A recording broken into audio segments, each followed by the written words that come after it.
নমস্কার সকলকে। আজ 18ই নভেম্বর মঙ্গলবার। আমি শ্রী দীনেশ কালী সাধক। আমার ইউটিউব চ্যানেল। এই যে দেখছো এই গাছটার নাম হচ্ছে অ্যাপাং গাছ। লাল অ্যাপাং, একটা সাদা থাকে, এটা লাল অ্যাপাং। এই গাছটা কিন্তু মারাত্মক একটা শক্তিশালী গাছ। এই গাছের আপনি জানেন না এই গাছের কী কারুকার্য আছে, এই গাছের উপকারিতা কী আছে আপনি জানেন না। আপনি যদি না জেনে থাকেন তো সরাসরি আমার ভিডিওটা একটু দেখতে থাকুন।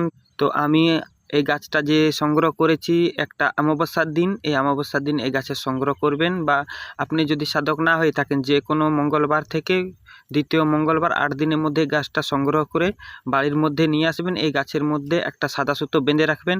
আপনার পরিবারে দেখবেন যে কোনো বাচ্চা, বালস বাচ্চা রাত্রেবেলা অর্ধেক রাত্রে যখন তখন কেঁদে উঠছে, তো যদি এভাবে এরকম হতে থাকে ক্ষেত্রে এই অ্যাপাং গাছের যে লাল অ্যাপাং গাছের শিকড় আছে ওটা একটু বেটে নিয়ে বা একটু কেটে নিয়ে একটা মালা করে ওই বাচ্চার কোমরে বেঁধে দিলে সে বাচ্চা নিরাময় পাবে। এবং আরও ভিডিও দেখার জন্য এই ধরনের আমার চ্যানেলটিতে সাবস্ক্রাইব ও একটু ফলো করে শেয়ার করে দেবেন।